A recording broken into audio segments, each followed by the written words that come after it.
Could there be a real reason to kick Tennessee out the SEC?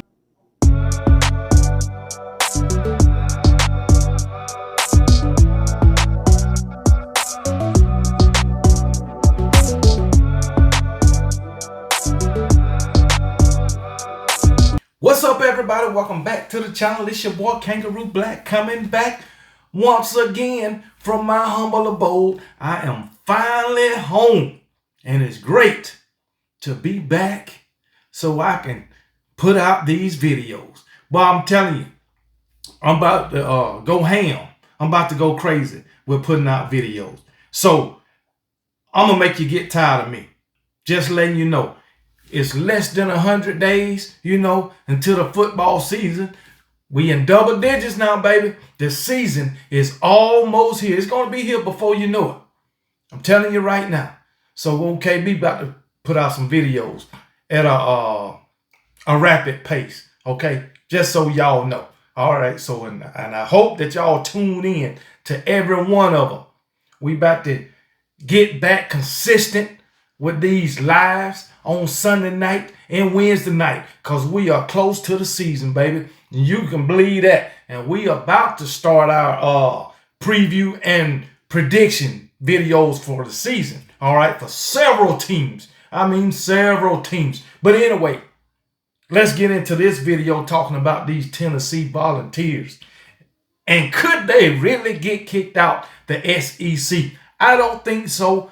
I said that in my last video talking about this, but now that I'm home, I really looked into this and I ran upon this article. It's on Stormy Norman website, an Oklahoma Sooner website. Okay, so let's get into it.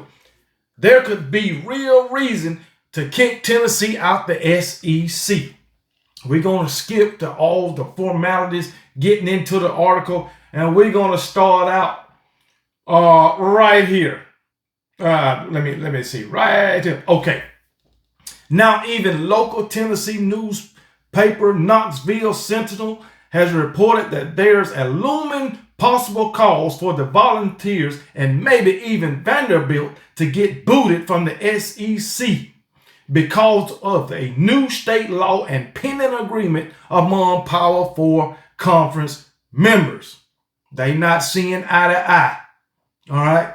Anyway, new Tennessee law could force Volunteers out of the conference. So the Tennessee law could possibly get Tennessee kicked out of the SEC. That's what it seems like to me, even though I don't think they're going nowhere. I'm going to reiterate that. The House settlement that's been pending for months would include a salary cap on direct school-to-player payment and roster limits. However, if athletes or university collectives sue over the new rule, which is expected, then Tennessee's new state law opts in-state universities out of those rules and shifts liability towards the NCAA and conferences, according to Knox News Sentinel. That means when the House settlement passes, Tennessee could not have a salary cap and roster limits without penalty, while the rest of the SEC and college sports does. That's a clear unfair advantage. It would have Tennessee spending like the New York Yankees, while the rest of the SEC was left playing money ball like the Oakland Athletics. You damn right. That would be a clear advantage. Clear advantage. Tennessee out here spending $100 million, while everybody else in the SEC can only spend $50 million. You damn right. That's a clear advantage. No, you can't do that, Tennessee. You can't have your cake and eat it too, baby. It's got to be one or the other. Either you gonna opt with the state law, or you gonna opt with the NCAA and their new loyalty agreement. I guess that's what they calling it, okay? But once again, I don't think Tennessee going nowhere. I think they're going to come up with a solution to all of this. I mean, all of this. But anyway, let's keep going. Vanderbilt and other private universities can opt out of the protections of the state law to cooperate with the NCAA. So this puts Tennessee in the biggest bind since it's the only four-year public university in a Power 4 conference. In response to this new law, according to Yahoo Sports' Ross Dillinger, Power 4 conferences are looking to form the College Sports Commission, a new entity to enforce rules and prevent universities from using their own state laws to violate new enforcement rules. To me, if you already got a new state law in place, you should be grandfathered in. You know what I'm saying? You should be grandfathered in,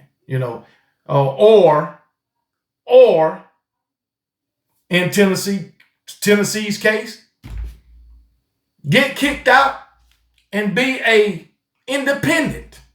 Be an independent. Be another Notre Dame. Then you wouldn't have to worry about none of this.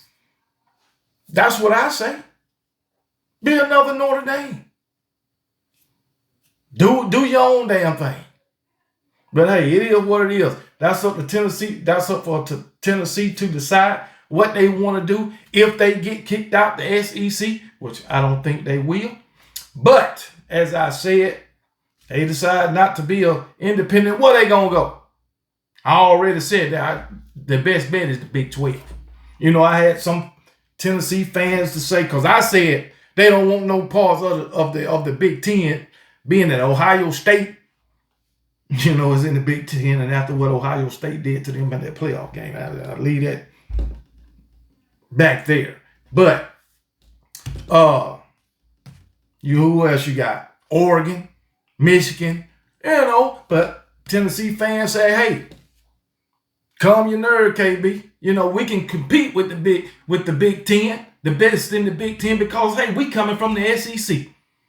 But you don't want that, Tennessee. I know you don't. But anyway, go to the Big 12, run that damn conference, because I'm quite sure you'll win it in your first season and be a playoff team. That's all I know. But anyway, again, I don't think you're going nowhere anyway. I think you're going to be in the SEC for a long time to come. As long as the SEC is in existence, Tennessee will be there. But anyway, back to the article.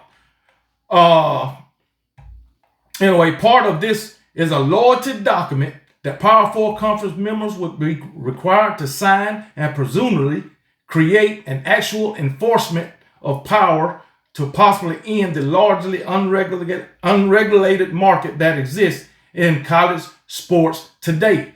The contract will require schools to follow new rules no matter the state laws in place, and universities that sign also not allowed to sue the NCAA or conference. Not signing the agreement includes potential consequence of expulsion from a Power 4 conference and not being able to play against other Power Conference programs involved with the agreement. So even if you become an independent, you still won't be able to play Power 4 conferences involved in the agreement. Well, damn, Tennessee, you got yourself in a pickle. That's all I can say. You got yourself in a pickle. So y'all got some decisions to make.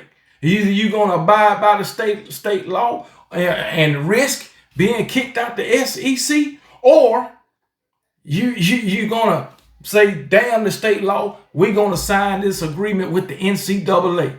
You got a choice. That's all I know.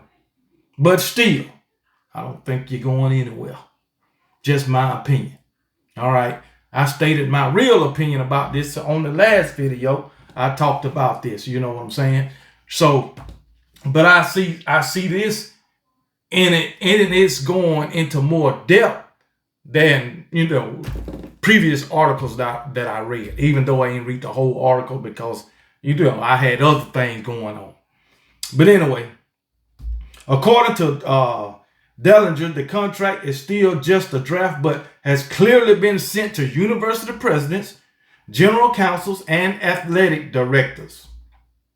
As usual in college sports today, there are a million constantly changing pieces that can create a headache But if Tennessee does not agree with these new rules or retaliates with the backing of its own government, then the Volunteers could be kicked out of the SEC and unable to play against any Power 4 opponents. And if you can't play against no Power 4 opponents, most likely you won't be in the playoffs. That's all I know. What are you going to do? Drop down to a group of 5? I mean, you can do that. You can do that. I mean, damn. It's rough out here for Tennessee, man. Tennessee stand up into some shit. I mean, they stand in shit, man. So, as I continue to state, I don't think Tennessee is going nowhere. I think it'll be too much of a headache for any and everybody involved to kick Tennessee out of the SEC, no matter if they, decide to go with the state law. But even if they decide to go with the state law, it's going to have to be some changes to that. Because like they said, you can't have everybody else on a salary cap while one damn team get to spend as much money as they want to. You can't do that. You cannot do it. And as they said, an unfair advantage. That's what it is. Because all the best players, they're going to agree or get recruited by a school, and they're going to commit to that school, and here comes Tennessee. This school that they done committed to and offered them a $3 million deal. Here come Tennessee, we're going to give you 10. The next player, okay, we offered $2 million, we're going to give you 5. Tennessee they damn sure have all the best players then. I mean, all of them. Because guess what? Money talks, baby. Money talks. And then shit, if that happened, Tennessee going to be the next Alabama. And we don't want that to happen. I want Alabama to be the next Alabama. That's just what OKB want. So, Tennessee, we're going to see what you about, man. And we're going to see how all this play out. Now, I'm quite sure if this happens, the Tennessee decide to go with the state law and not, how I want to say it, they conform to the NCAA and this loyalty agreement or whatever, and they decide to go with the state law, this is going to be a long, drawn out situation. And while it's being drawn out, Tennessee will continue to play in the SEC. Okay, that's what I do know. Because we know the NCAA takes forever to do shit. I mean, absolutely forever. Shit. Look at Connor Stalions in Michigan. Hell, they even allowed them to go on and win a fake national championship. That's what I'm going to call it. Because they didn't earn it. They didn't earn it. It's fraudulent. And Michigan fans, I don't give a damn if you don't like it. It's facts. You know it, and I know it, and everybody else know it. But anyway, Tennessee ain't going no damn well. That's just my opinion. I could be wrong, but OKB is rarely wrong. And you know that. But anyway, with that being said, y'all be blessed. And remember, KB don't give a piss about nothing but the Tide. And roll damn Tide.